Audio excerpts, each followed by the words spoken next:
TPMP. Le chroniqueur Gilles Verdez a préparé son attaque.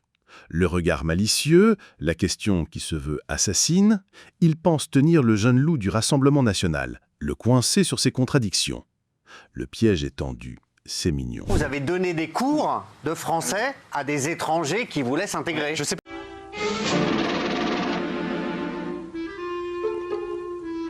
Pas pourquoi j'étais sûr que c'est vous qui allez me parler de ça, mais j'en suis très fier, c'est pour ça que je le raconte dans le livre.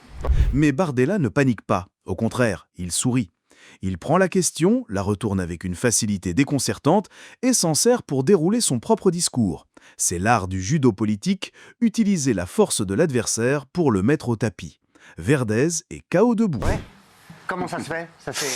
Quand j'étais au lycée à Saint-Denis, un jour je suis convoqué par le responsable de niveau. J'aime me battre.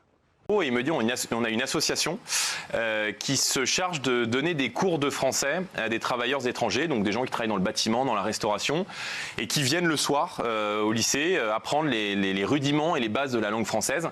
Et j'ai accepté, je suis très fier de cette expérience parce que j'avais l'impression de transmettre ce qu'on m'avait appris. J'avais surtout l'impression de transmettre une partie de notre identité, de notre culture. Et je me suis aussi rendu compte qu'on exploitait beaucoup de ces travailleurs étrangers, qu'on fait venir des gens qu'on parquait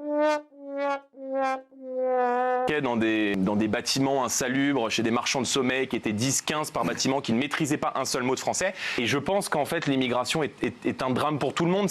Et voilà la leçon du jour, offerte par l'école de la rhétorique politique. Leçon numéro 1, ne jamais tendre un piège avec un mode d'emploi aussi visible.